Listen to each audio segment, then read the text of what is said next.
Boa noite. O Brasilianas.org discute hoje a influência africana na formação cultural do Brasil e o mito da democracia racial. Na próxima quinta-feira, 20 de novembro, é o Dia da Consciência Negra, dia que lembra a morte de Zumbi dos Palmares no final do século XVII. Zumbi é o maior símbolo da luta dos negros contra a escravidão no Brasil. Para darmos início a esse debate, contamos hoje com a presença do advogado e presidente do Instituto Luiz Gama, Silvio Luiz de Almeida, do escritor e autor da obra Ritos de Passagem, Fábio Cabral, e em Brasília da cantora, compositora e atriz Ellen Oléria. E também contamos com a colaboração do jornalista Dima Soldi, que selecionou as perguntas enviadas pelo portal brasilianas.org. Nesse primeiro bloco, vamos falar do mito da democracia racial e da importância de se comemorar o Dia da Consciência Negra. Eu queria começar com o Luiz para falar um pouquinho do Luiz Gama e também desse mito da democracia racial. Bom, em primeiro lugar, eu quero dar boa noite a todos, dizer que é uma alegria muito grande estar aqui, Nassif, Fábio, Ellen. Sou teu fã, viu, Ellen? Saiba disso. E falar sobre o mito da democracia racial e Luiz Gama. Primeiro que Luiz Gama, eu não tenho dúvida em dizer, foi o maior jurista da história desse país. Primeiro pelas circunstâncias, né? Ou seja, ele durante anos foi escravizado, nasceu livre, é um autodidata, não há registros de que um filho, né, de uma pessoa que foi escravizada, de um homem que foi escravizado, e tem se tornado um autodidata e se tornado um dos grandes intelectuais do século XIX. Além disso, uma atuação brilhante nos tribunais brasileiros, libertando centenas de escravizados. Enfim, Luiz Gama é um ícone da luta, da resistência, da força do povo negro e que é pouco conhecido, não tanto quanto ele deveria ser conhecido, uma figura como essa. Agora, em relação ao mito da democracia racial, Nassif, nós temos que lembrar o seguinte: a construção do mito da democracia racial se deu nos anos 30, e é exatamente no período em que o Brasil queria se tornar uma nação e começa a se constituir o Estado brasileiro. Na verdade, o que representou foi um discurso de legitimação da violência sobre o povo negro. É um discurso que apagou as diferenças raciais que foram historicamente construídas e agora, sob o manto da invisibilidade, essa violência continua acontecendo e acontece até nos dias de hoje. Graças à atuação do movimento negro, é que esse mito ele tem sido desconstruído e tem se revelado como, de fato, a sociedade brasileira é constituída a partir do racismo, que não é um elemento eventual das relações sociais no Brasil, mas é um elemento estruturante das relações sociais no Brasil, e o racismo. Se a gente for pegar anos 20, aí, um pouquinho, a música popular ela surge muito forte, a cultura popular no Rio de Janeiro, e o samba, ele cria quase que um território aí de pacificação fora do aparato policial, fora a margem, digamos, da parte institucional. Mas como é que você vê o samba como uma afirmação da cultura negra nos anos 20? Perfeito. Eu acho que o samba tem um papel importantíssimo exatamente para demonstrar o quanto o negro foi capaz de resistir, apesar de toda a violência historicamente que se abateu sobre ele. Agora, em relação à cultura negra, o samba, eu acho que é um ponto fundamental. A questão não é o produto da cultura, mas os produtores, ou seja, o Brasil historicamente desvalorizou os produtores dessa cultura. Então, ninguém tem dúvida quanto ao valor da cultura negra, de tudo aquilo que é produzido pela cultura negra. Mas o que nós temos hoje é uma desvalorização daqueles que produzem a cultura. É isso que a gente tem que pensar. Colocar o negro como num papel de protagonismo em relação àquilo que ele produz. Né? Eu acho que essa é a grande questão. Fábio, conta um pouquinho sobre o Ritos de Passagem e conta como que você vê essa questão dessa tentativa de restauração das raízes africanas de uma forma mais intensa pelo movimento negro. Primeiramente, eu quero dar boa noite, agradecer o convite para esse programa. A questão dos Ritos de Passagem é que desde criança eu sempre gostei de ficção. Sempre gostei de desenho animado, gibi, videogame, literaturas em geral, principalmente literatura fantástica, e gosto até hoje. E sempre teve aquela questão, eu nunca me senti representado. Né? Pelo menos na minha época não tinha herói negro, não tinha nenhum. E depois eu fui ver que o problema era mais embaixo, não tinha, apenas não tinha o herói negro, também havia ausência da inspiração africana. Né? Essas histórias de ficção fantástica, Senhor dos Anéis, Harry Potter, e agora o Guerra dos Tronos, que está na moda e tudo mais, é sempre uma Europa genérica, uma Europa fantástica, genérica, entendeu? O nosso imaginário é sempre posto por debaixo dos panos. Né? E foi isso que me motivou a escrever esse livro, Ritos de Passagem. Né? Eu sempre gostei de contar histórias, essas histórias sempre me encantaram. E eu também queria encantar também, eu queria ter essa pretensão de encantar as pessoas da mesma forma que essas histórias me encantaram. Mas eu queria contar do meu ponto de vista, usando uma inspiração africana, ao invés da inspiração europeia de sempre. Como é que você vê os heróis negros aí no futebol, nos esportes em geral, na música? Os heróis negros no futebol, eles influenciam bastante, eles influenciam muito mais do que eles imaginam. Geralmente são garotos pobres, né, que vêm de uma educação precária e tudo mais. Eles não têm noção da influência que eles exercem sobre as outras pessoas. Né? E eu acho que eles precisam de mais atenção, de mais orientação nesse sentido, principalmente orientação racial. Né? Em geral, como eu vejo assim, mas eu estou generalizando, em geral eles não prestam muita atenção no que eles fazem.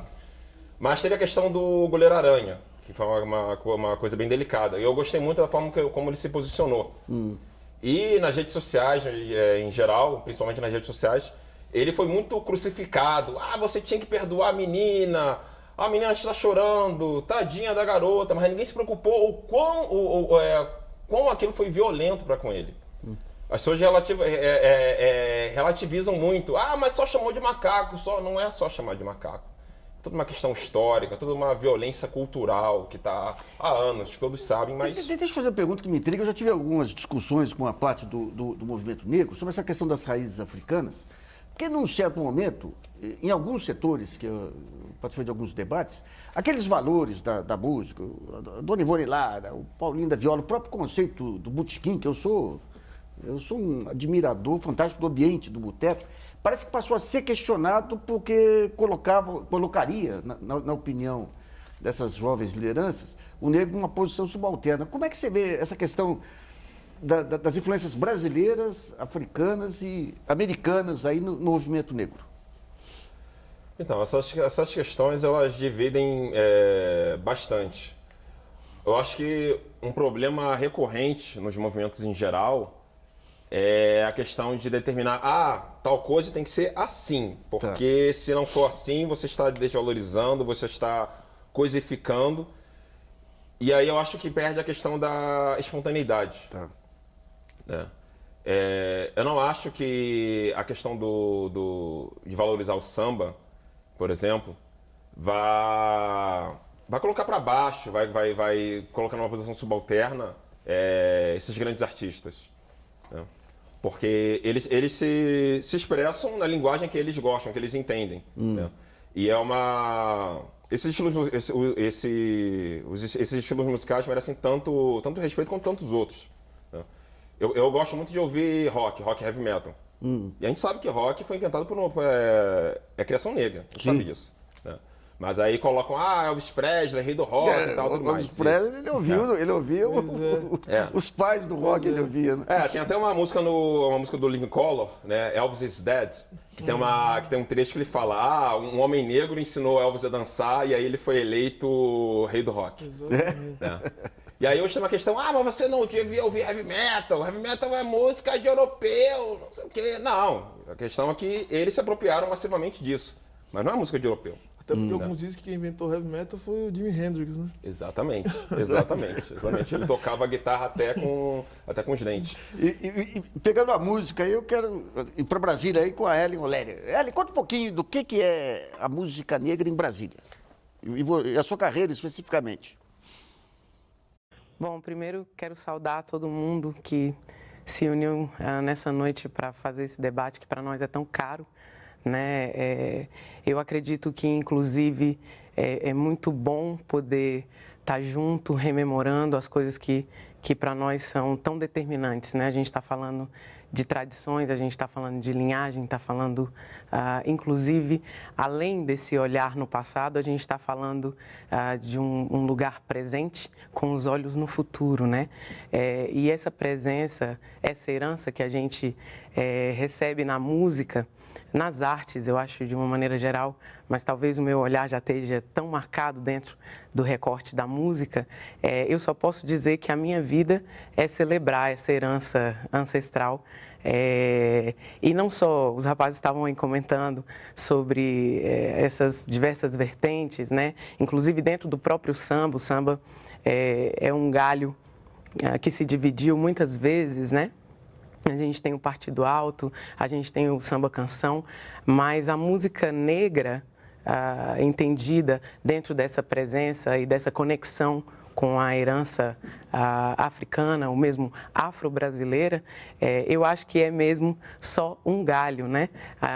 Tudo o que a gente pensar dentro da diáspora africana, nas Américas, no Caribe, até mesmo na Europa, passa muito, bebe muito nessa fonte, né? Eu estou falando isso porque estou pensando no samba, estou pensando nos maracatus, nos ijexás, todo o congado, o jongo, o jazz, e eu acho que se a gente procurar um pouquinho mais, a gente não para, porque até o tango tem essa marca desse fonema, que é a herança banto, né? Angu. Esse fonema está muito bem marcado, assim. A salsa, o merengue, o mambo. E se a gente se espalhar um pouco mais, a gente ainda vai beber dessa tradição, né? Da diáspora africana. E para nós é sempre celebração, porque o que eu recebi, eu quero compartilhar com alegria, né? Aqui em Brasília é só mais um polo dessa produção, né? O rap está aí, não me deixa mentir. É uma versão super contemporânea dessa herança. Quando você pega o ragtime e o choro aqui, você tinha o dobrado que servia de base para os dois. Quando veio o elemento negro e colocou o sincopado de uma forma um pouco diferente nos Estados Unidos e aqui, deu um molho. Então, eu queria ver com você, Silvia, a gente estava falando desse negócio da música e a sofisticação dos ritmos. Aliás, uns 2 anos atrás, nós gravamos um especial aqui de Dia da Negritude. Nós temos 2 produtores musicais muito bons, o Pelão e no Rio um craque também lá. E contando que o batuque faz parte da música negra brasileira, não faz da música americana, porque o batuque... Aquela visão moralista da igreja americana era contra o batuque porque trazia sensualidade e tudo mais. Mas, Silvio, eu queria ver com você o seguinte, essa ideia, porque quando você começa a recuperação da história do negro escravo, aquela ideia de pessoas rústicas, que sempre foi passada pela cultura branca aqui, não subsiste. Quer dizer, teve inovação em área agrícola, um conjunto... O que tem dessa recuperação da imagem dos primeiros africanos que vieram ao Brasil? Eu acho que isso remete um pouco à pergunta que você fez ao Fábio sobre essa resistência do movimento negro em valorizar esses símbolos, que são símbolos da nossa cultura, como o samba, enfim, todas as manifestações culturais. Porque o que acontece é que realmente essa apropriação, ela não é feita a partir desses protagonistas do movimento negro, é feito pelos brancos, né? Então, há uma leitura disso que valoriza esses aspectos que não são os essenciais, que não refletem todo o histórico de luta, todo o histórico de resistência e, enfim, se apaga toda a importância que aquela manifestação cultural carrega em si. Então veja, assim, o que eu acho que é de fundamental. Eu acho que muito tem sido recuperado, tanto do ponto de vista da cultura, acho que o Fábio está aí para mostrar isso a Ellen, mostrando exatamente como a gente está se reapropriando das nossas heranças culturais. E falando especificamente, quando você fala de história, falando do Luiz Gama, nós temos que recuperar o Luiz Gama não a partir, por exemplo, usando ele como exemplo, das histórias que mostram ele como um ex-escravo que conseguiu por meio de esforço próprio, né? E fica uma história um pouco romanceada, dá um romance, mas isso deixa de mostrar a importância que o Luiz Gama teve enquanto jurista. O Luiz Gama tem um texto chamado Questão Jurídica, Nesse texto, demonstra-se que o Luiz Gama tem uma sofisticação, um conhecimento de direito romano. Eu diria o seguinte, o Luiz Gama foi um dos primeiros juristas a trazer para o Brasil o liberalismo jurídico, de fato, colocando o direito como algo de pertencimento universal. O Luiz Gama Como é que explica o fenômeno do Luiz Gama? André Rebouças, que é outro visionário fantástico. Sim, também. Assim, o Rebouças, Luiz Gama, são fantásticos. Mas o que chama mais atenção no Luiz Gama é o fato de ser um autodidata. Que coisa, hein? Né? Que é uma coisa impressionante. Conhecer o direito, conhecer a política e mais. O Luiz Gama, ele além de conhecer direito, conhecer muito bem tecnicamente, com discussões sofisticadíssimas no campo jurídico, ele é pioneiro numa coisa que o Brasil tem pouca tradição, né? Que é da crítica do direito, né? E criticar não só o direito, mas fazer a crítica política do direito. Falar o seguinte, olha, virar para um grande jurista como, enfim, como Perdigão Malheiros e tantos outros juristas, ele virar e falar assim, olha, sabe por que você está lendo o direito desse jeito? Porque você é comprometido com os poderosos, porque você é comprometido com a escravidão. Era um atrevido. Ele era chamado de atrevido por conta disso. Então eu acho assim, nós temos que recuperar essas histórias é fundamental demonstrar como nós não apenas produzimos coisas bonitas, né? Como são as coisas que a cultura negra faz, mas nós produzimos coisas que são fundamentais para a leitura do Brasil, para entender o que é esse país. Eu costumo dizer o seguinte, Nassif, quem não sabe nada sobre cultura negra, não sabe nada sobre o que foi o fenômeno da escravidão, não tem condição de falar nem de economia nem de política nesse país. Tem razão, toda razão. Fábio, como é que você interpreta essas novas manifestações musicais aí de periferia, o funk e outras mais? Como é que se insere nessa recuperação da negritude? Eu enxergo essas manifestações como o jovem adulto, ou até mesmo adulto, né, dando voz a si próprio, a voz que sempre foi negada a ele, né? Você vê aquelas músicas de sempre, aqueles ídolos adolescentes de sempre, aparecendo naquelas revistas de sempre, né? E hoje, com o advento de redes sociais, de internet, né, agora eles conseguem fazer divulgação própria, né, sem depender de grandes gravadoras, ou até mesmo pequenas gravadoras alternativas, né, se jogando no mercado, né? Então é importantíssimo sim que esse jovem adulto, enfim, esse jovem de periferia se expresse à sua própria maneira, tenha a sua própria voz, né, e mostre a sua cara, né, fale da sua realidade, do seu ponto de vista.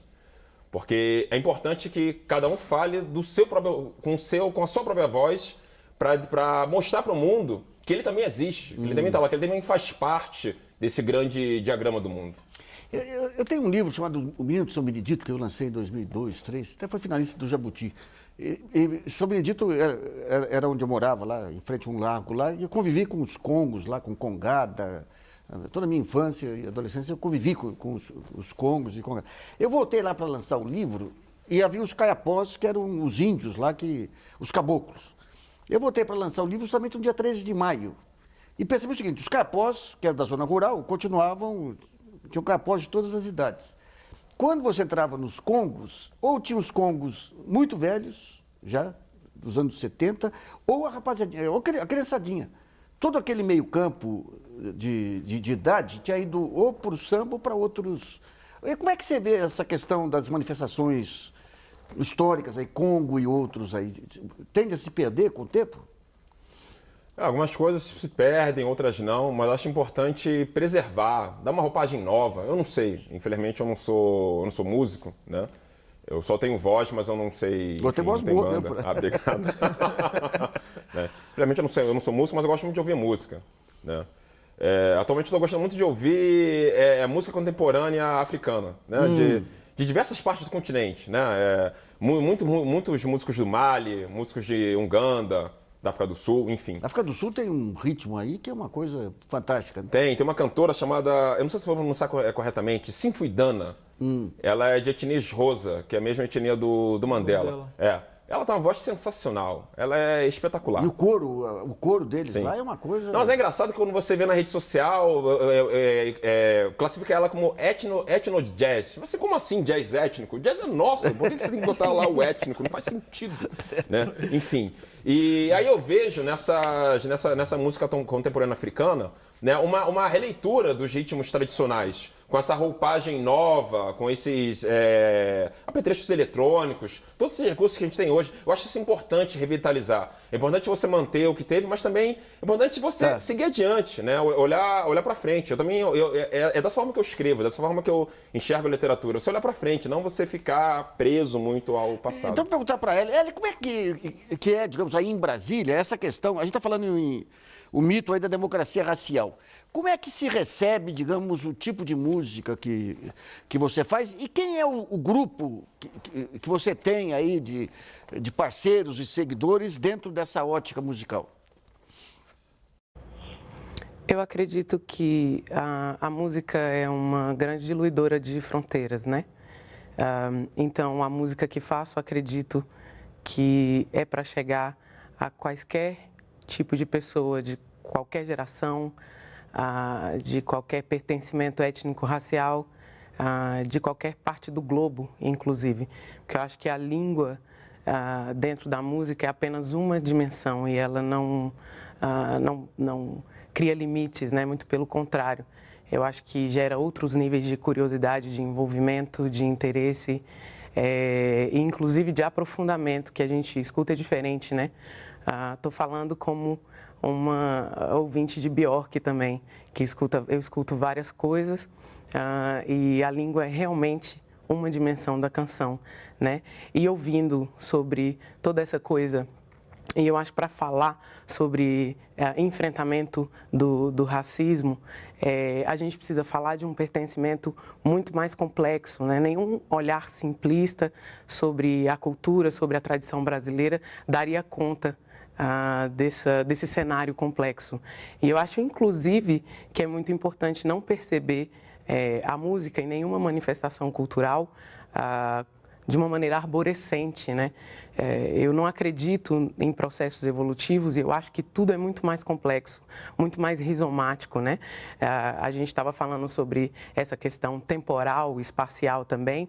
O Fábio falou agora de olhar para o futuro, né? Eu acho que é isso, a gente está o tempo todo com um olhinho no futuro que não impede, né, a gente receber esse arcabouço, essa informação do passado, inclusive para a gente se situar no presente, mas estou sempre com um olhar no futuro, imaginando como que a gente pode construir uma sociedade mais igualitária, desconstruindo essa máquina muito bem elaborada, né, muito sofisticada do racismo.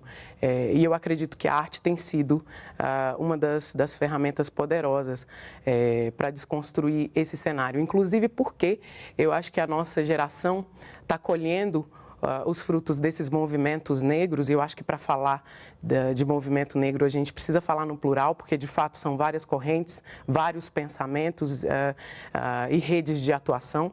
E eu acho que os movimentos negros construíram para nós um espaço muito mais favorável hoje.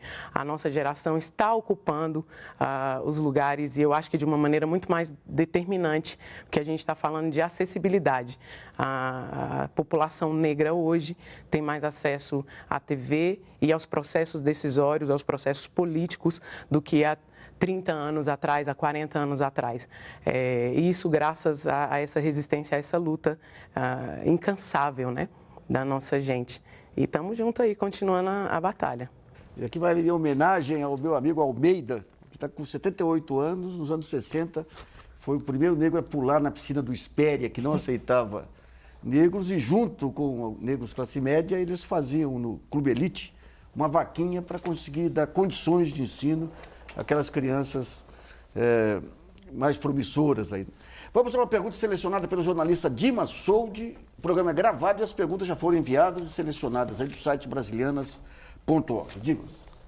Olá, pergunta enviada pela Maria de Fátima Souza, de Santo André, São Paulo. ela quer saber se o fato de comemorar o Dia da Consciência Negra não influenciaria, levaria a uma maior divisão social. Não, de forma... Eu não entendi também, mas... Não, assim... Acho que comemoradia não leva a divisão social, né?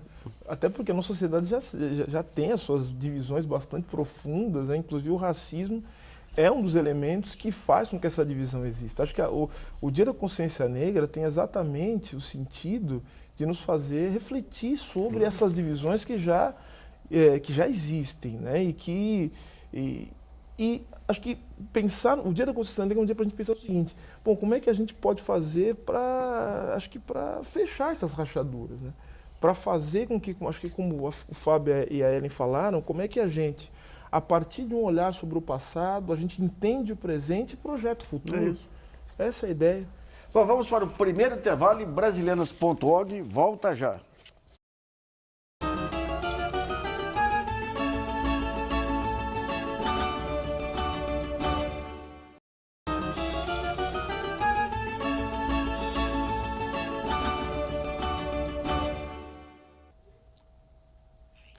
Voltamos a apresentar o programa Brasilianas.org, especial sobre a consciência negra. Nesse segundo bloco vamos falar dos movimentos que reúnem a comunidade negra na luta pelos seus direitos. Mas antes eu queria explorar um pouco o Silvio aqui, que o Silvio é filho de um grande jogador, que foi o Barbosinha, goleiro, e nós estávamos conversando no intervalo sobre os grandes goleiros negros, desde o Barbosa, de 50 até Veludo e Pompeia, que foram ídolos na minha infância, lá atrás. Conta um pouquinho, como que foi como é que era a convivência do seu pai do futebol em relação a essas questões raciais?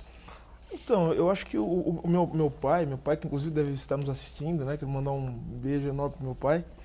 Ele sempre me relatou alguns casos, né?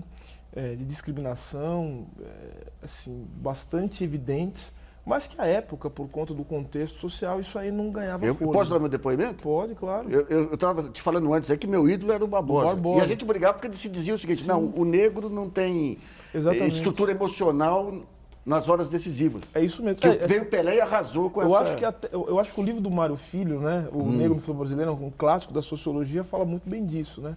Até os anos 50, se dizia que o Brasil jamais seria campeão de futebol por conta de ter muitos negros na seleção.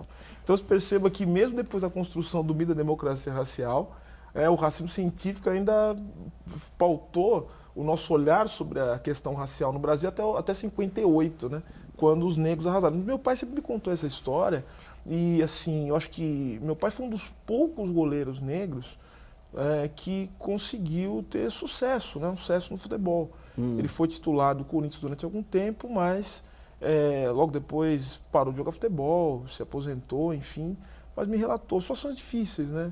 E essa questão dos movimentos, porque tem vários movimentos negros aí. Perfeito. Você tem... Como que são as divisões hoje aí? Olha, a gente pode falar de divisão, acho que são diferentes em relação a como lutar contra o racismo. Acho que quando você falou da questão das divergências sobre como a cultura do negro é vista pelos vários movimentos e como você já entrou em embate com eles. Eu acho que há uma divisão, acho que há parcelas do movimento negro que acreditam que a luta deve ser feita pela cultura, outros a partir de espaço de poder político, outros a partir de inserção na educação. A Fundação Ford teve alguma influência grande nesses grupos novos? Acredito que sim. A partir do momento em que a Fundação Ford ela passou a financiar os estudos, né, em parceria com algumas organizações. Mas o que também não quer dizer que as pessoas acho que esse é um discurso que tem, acho que até por isso que você está perguntando, acho que é um discurso que associa a Fundação Ford a uma espécie de colonização né, do movimento negro e tal, né? Não, mas é que existem algumas pessoas que dizem isso, né? Que falam que de repente é como trazer os problemas dos Estados Unidos para a realidade brasileira a partir dos estudos que eram feitos por essas pessoas que receberam. Mas a coisa não funciona muito bem assim. Eu acho que houve parceria entre a Fundação Ford e algumas entidades, e essas entidades, eu acho que propiciaram a possibilidade de se ver os problemas raciais. Uma coisa que me incomodou muito, alguns anos atrás, até um debate que a gente teve no Sesc Vila Mariana, é que parte desse movimento negro, até fui com o meu amigo Almeida lá, e parte desse movimento negro, ele tende que são, digamos assim, uma classe média mais internacionalizada, tende a depreciar o Brasil da mesma maneira que a gente vê numa classe média branca aqui, de depreciar o Brasil. Sabe? Então, por exemplo, dão os exemplos americanos, como... Outro dia eu fui num show aqui de um grande violonista brasileiro com uma grande baixista americana, estava um movimento negro que era fanático pela baixista e não conhecia o músico brasileiro. Não tem aí uma certa sintonia aí com a cultura africana brasileira? Não, o que acontece é o seguinte, Nassif, eu acho que o movimento negro, assim como todos os movimentos sociais, eles são atravessados por uma discussão política que é uma discussão econômica. Acho que tem uma questão de classe aí e uma discussão de posição frente ao estágio do mundo. Então você tem o movimento negro, que é um movimento pautado pelo liberalismo, que acha que a luta do negro é por formar uma classe média negra, coisa da qual eu discordo. Eu acho que há uma outra parte do movimento negro que acha que os grandes problemas do negro são exatamente causados por essa visão liberal de mundo, o que dá no modelo norte-americano, que não pode ser imitado na sociedade brasileira por conta das diferenças estruturais, sociais, políticas, econômicas, e também porque não é um modelo de sucesso. Nós estamos vendo o que está acontecendo nos Estados Unidos. Né? Os Estados Unidos hoje elegeu, as últimas eleições do Congresso, elegeram alguns negros, mas pessoas extremamente conservadoras e que são contra todas as políticas que o Obama, as políticas muito tímidas, aliás, que o Obama está querendo fazer. Então, a questão racial, e essa é uma questão fundamental, ela não pode ser vista tão somente como uma questão racial. A questão racial, ela engloba a questão econômica, o racismo é legitimador da desigualdade, o racismo é produtor de desigualdade. Então, existem pessoas na sociedade brasileira e também em outras partes do mundo que se beneficiam do racismo. E é contra isso a gente tem que combater isso. Então, não adianta só atacar a questão racial se a gente também não tiver um olhar muito profundo sobre as desigualdades no Brasil. Como é que você vê essa discussão, Fábio? Então, porque o pessoal esquece de ver o negro como um ser humano.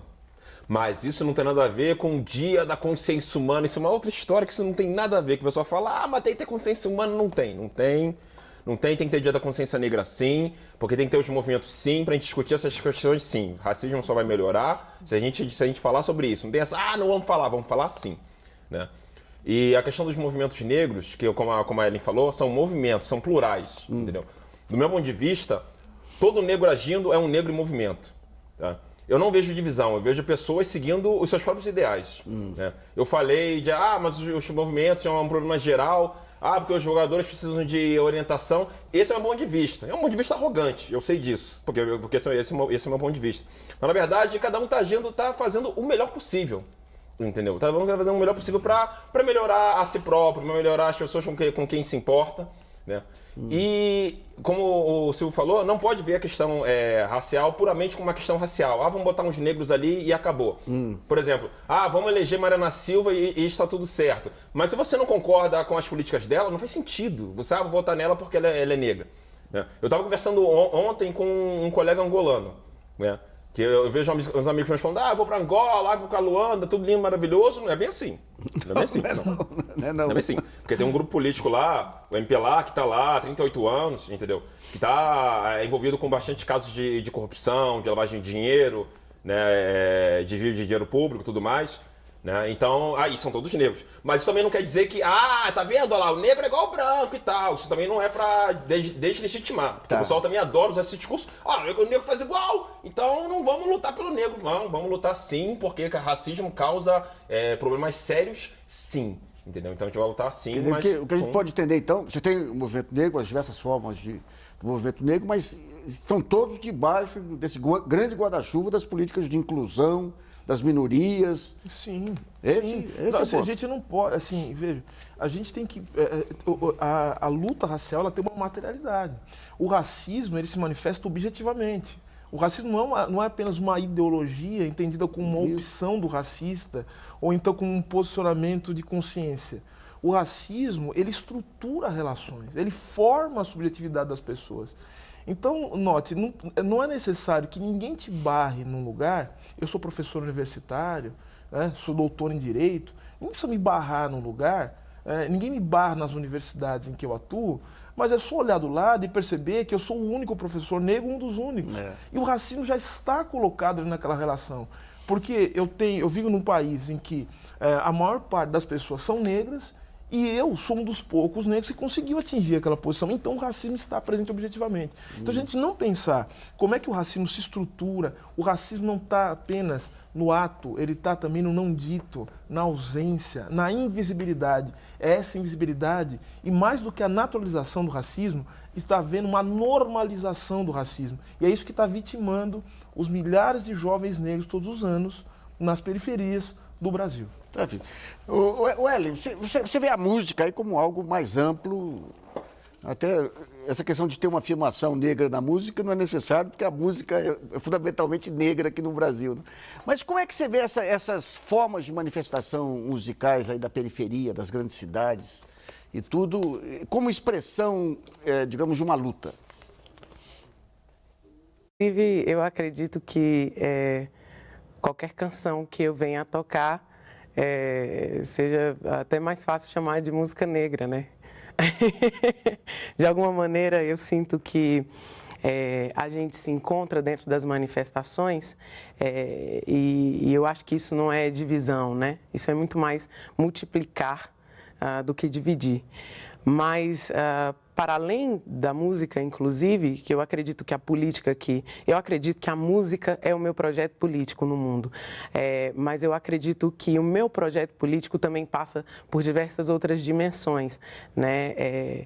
E eu acho que a nossa humanidade talvez seja um grande lance a gente pensar no dia 20 de novembro como o Dia da Consciência Negra, que é exatamente um momento para a gente parar e pensar no momento histórico que a gente vive, lembrando, a gente não pode ser um país sem memória, né? Eu me lembrei da pergunta que foi feita a respeito do Dia da Consciência Negra, né? A gente está rememorando o porquê da gente viver dentro desse status quo que a gente tem social, né? Onde os papéis parecem estar muito bem definidos, mas de fato nós somos complexos, nós somos complexas, né? E eu acho que, por exemplo, o hip hop é uma voz poderosa dessa nossa juventude nas periferias. Não é de hoje.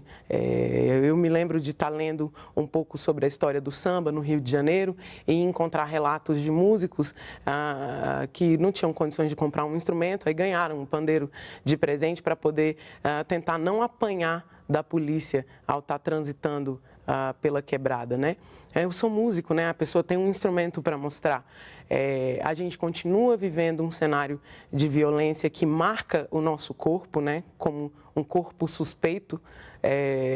E eu acho sim que a música, de alguma maneira, o hip hop, o próprio funk, dá voz, né, a essa juventude que está sendo dizimada.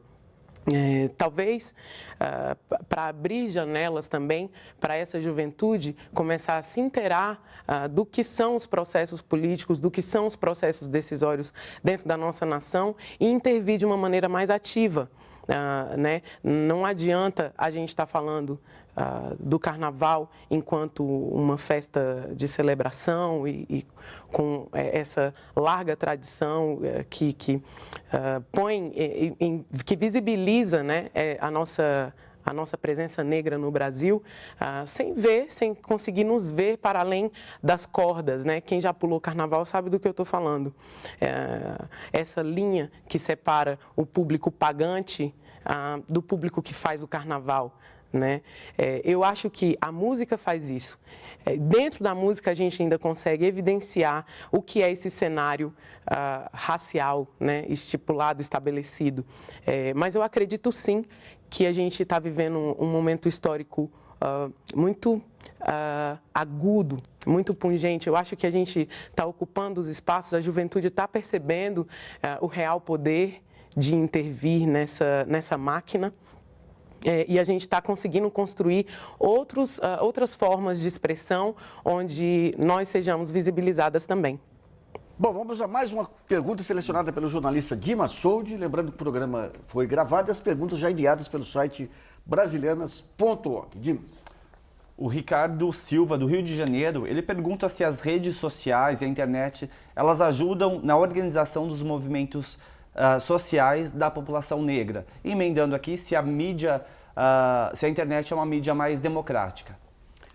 Pois é, eu acho que a internet e as redes sociais têm um papel importante porque elas facilitam a comunicação, mas ao mesmo tempo as redes sociais elas têm servido também como um instrumento propagador de muita violência e muito ódio. Não, cá para nós, o também, esgoto né? que tem escorrido aí desses centros, desses perfis de preconceito aí, isso é vergonhoso. É o que tem acontecido. Então, eu acho que, até fazendo um paralelo com o que foi falado aqui, pela Ellie sobre o papel da arte, a arte tem um papel libertador, né?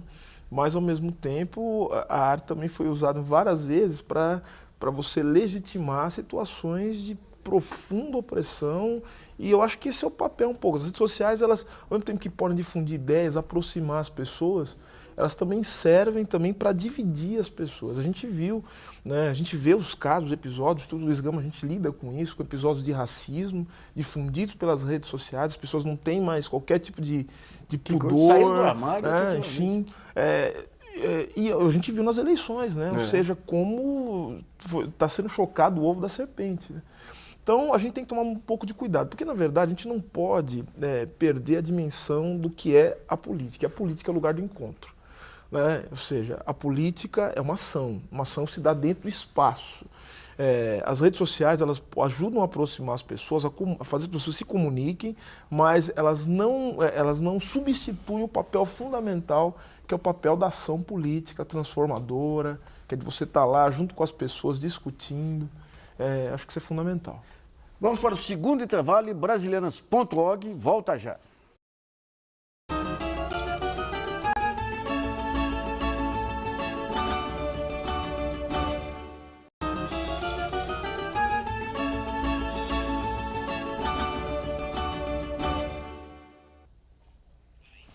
Voltamos a apresentar o brasilianas.org sobre o Dia da Consciência Negra. Nessa última parte do programa, vamos falar do legado cultural da raiz africana, a contribuição desse continente na construção do nosso ritmo, costumes e sabores, e de um problema que às vezes me incomoda um pouquinho, que eu vou até provocar o Silvio aqui com sua formação de direito aí. Eu participei uma vez de um debate, eu estava comentando um pouquinho antes aqui, com o pessoal desse movimento negro mais Fundação Ford lá, um livro até de um autor baiano. E daí você percebe que é o seguinte, às vezes, aquele negócio, são vários movimentos negros, mas tem uma parte que acha que não tem uma solidariedade com outros movimentos sociais, e às vezes propagam até uma certa discriminação aí contra gay, contra europeu. De que maneira, e a gente percebe dentro da própria discussão do meu blog lá, que tem um pessoal que é contra toda forma de discriminação racial e outros que são a favor da forma de afirmação racial negra. Como é que você vê essa solidariedade dos despossuídos, digamos assim? Não, como eu disse anteriormente, a questão racial ela tem uma base em todas as contradições do mundo. O mundo é cheio de contradições. Então, o movimento negro, e como muito bem aqui foi dito, são movimentos negros, eles refletem essas contradições, é o reflexo de uma série de contradições que estão no mundo, e não só nos movimentos. E nesse sentido, a gente percebe que há, sim, o que você colocou muito bem, uma série de distorções. Porque, apesar do sujeito lutar contra o racismo, ele é homem, né? E aí ele é machista, e aí também ele é heterossexual, então ele é homofóbico. Mas agora, a questão é a seguinte, do ponto de vista político, é inaceitável que alguém lute contra o racismo e carregue consigo machismo e homofobia. Isso é uma contradição. Isso não pode acontecer. Por quê? A luta contra o racismo é uma luta pela superação do racismo, não como uma afirmação da raça. A gente tem que superar o racismo e superar também essas divisões. E nesse sentido, é necessário ter, sim, os movimentos negros têm que fazer essa autocrítica, e não é possível que a gente lute para superar uma divisão, promovendo outras divisões também que estratificam a sociedade e legitimam todo tipo de desigualdade. Fábio, quais são as referências hoje que você é um amante do rock aí que você mesmo colocou. Quais são as referências culturais hoje mais expressivas para o seu grupo cultural e tudo? Olha, como eu te falei, eu gosto bastante de quadrinhos, né? Quadrinhos e literatura, né? E hoje eu vejo um movimento interessante, né? Quando põe lá o Capitão América, o Steve Rogers, ele se aposenta por uma situação do quadrinho e aí entra o Falcão.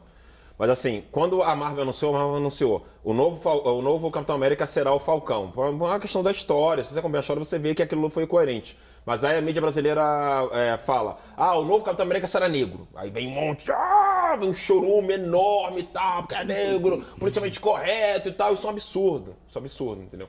Eu vejo isso ao mesmo... É claro que também tem a questão racial, assim, vamos dizer, com uma questão tardia de reparação, mas tem uma questão da história, entendeu? E aí eu vejo hoje, quando eu fui ver a repercussão que deu o fato do Falcão ser o novo Capitão América, eu vi crianças falando, papai, eu quero ser presidente dos Estados Unidos e eu quero ser Capitão América quando crescer, entendeu? Isso é importante, essa representatividade.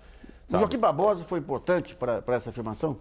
Então, Joaquim Barbosa, concorde você ou não com as posições políticas dele? A figura simbólica lá foi. A figura simbólica é importante. É importante você ter lá uma figura de poder, entendeu? Para as pessoas... É o que a gente estava até falando aqui, né? Assim, eu tive alguns momentos na minha vida que me impulsionaram profundamente. Bom, meu pai ter sido jogador de futebol, goleiro do Corinthians, figura do meu pai, muito importante para mim, para minha afirmação. Depois, quando eu conheci Jimi Hendrix, eu toco guitarra, foi fundamental para mim. Falei, puxa vida, eu posso tocar também. E eu tenho como referência, não um guitarrista, mas aquele que foi o melhor de todos. E Luiz Gama, né? Luiz Gama, quando você é estudante de Direito, você conhece a história de um homem que, não só do ponto de vista da história da sua vida, mas daquilo que produziu, sem dúvida nenhuma, ele se equipara ou ele é superior a todos os grandes juristas que passaram nesse país. Esse não reconhecimento se deve a essa visão... Isso é racismo, né? É racismo, ou seja, a subalternização do negro. E por isso que eu falei, a nossa produção, ela é maravilhosa. Fala de cultura negra, né? Você falou, fala de música negra, parece que é uma redundância. Fala de cultura brasileira, é falar também desse aspecto fundamental, essa contribuição fundamental da produção cultural negra, que está vinculada à nossa história de vida, história de luta, história, enfim, de superação, né? E de resistência contra o racismo. Agora, a invisibilidade dessas pessoas se deve ao fato de que a nossa sociedade ela paga a figura do negro, ela normaliza a nossa exclusão. E é o que acontece na história em quadrinhos, ou seja, é estranho você ter o Falcão, né, no caso, um personagem de história em quadrinhos, sendo o novo Capitão América. Mas não é estranho que todos os outros Capitães Américas, que foram vários, sejam todos brancos. Ou seja, o normal é o branco, né? O negro passa a ser uma exceção, né? A gente normaliza aquilo que não poderia ser normalizado. Vamos a outra pergunta enviada através do portal brasileiras.org, selecionada por Dimas Souza. Dimas. A Vera Almeida, de São Paulo, ela quer saber se o aumento de movimentos de consciência negra trazem algum reflexo para a maneira como a mulher negra é construída na música e nas festas nacionais. Ellen, como é que você vê isso, Ellen? Eu acredito que... engraçado isso, que ontem eu estava ouvindo Clementina de Jesus e estava ouvindo Jovelina Pérola Negra. E me lembrei de uma vez que Leci Brandão contou que a Jovelina não conseguia fazer programas de TV, porque os diretores diziam que ela era negra demais para a tela. Negra demais. Sua pele é muito escura, não conseguia dar jeito, e ela nunca conseguia fazer os programas de TV. E eu acredito que o fato de terem havido essas mulheres, de terem existido essas mulheres, essas vozes poderosas na história da música brasileira, me deram energia, me deram vitalidade para cantar também, né? Eu acredito que todo movimento é feito por pessoas e a gente só precisa ter movimentos lutando por direitos, porque o Estado ainda não deu conta de, com seu aparato, atender a todas as demandas de todas as categorias. Eu tenho dito isso entre minhas paridades, né, junto dos meus pares, que eu acho que é muito importante a gente trabalhar para o aprofundamento e para o aperfeiçoamento do conceito da democracia. entendendo as especificidades dos processos discriminatórios. Eles não são iguais. Cada processo discriminatório tem um formato, tem um modus operandi, né? Tem um jeito de acontecer. E eu acredito que enquanto mulher negra, a gente como pilar econômico do nosso país, porque há muitos anos, né, durante a Revolução, inclusive feminista, uma das primeiras revoluções feministas, porque eu acredito, inclusive, que o conceito de feminismo ele é muito complexo, eu entendendo o feminismo como uma grande rede de solidariedade entre mulheres, enquanto algumas, e principalmente as mulheres brancas, saíam de casa para ocupar cargos públicos, para se tornar profissionais de algum setor, eram as mulheres negras que ficavam em casa, as nossas avós, as nossas mães, cuidando das crianças, né? De alguma maneira é a gente que cuida e ainda se mantém nessa estrutura de manter sólidas as casas, as famílias. E quando eu estou falando de família, eu estou falando num conceito complexo também, porque eu cresci vendo formatos de família, né, diferentes. São aqueles irmãos que cada um tem um rostinho diferente. Inclusive, cada um tem um tom diferente de pele, porque cada um é filho de um pai. E todos vivem com a vovó. Isso é família. E viva a Dona Ivone Lara, um nome, uma deusa de todos nós aí. E o Brasilianas.org sobre a consciência negra termina por aqui. Eu agradeço muito a participação do advogado e presidente do Instituto Luiz Gama, o Silvio Luiz de Almeida, do escritor e autor da obra Ritos de Passagem, o Fábio Cabral, e da cantora, compositora e atriz Ellen Oléria, e também da colaboração do jornalista Dima Soldi. E você que fica conosco até agora vai ouvir, para esse final grandioso aqui, a Ellen cantando um dos grandes compositores de todas as cores do Brasil, que é Milton Nascimento. É com você, Ellen. Nosso imperador da música brasileira. Deixar a sua luz brilhar e ser muito tranquila. Deixar o seu amor crescer e ser muito tranquila.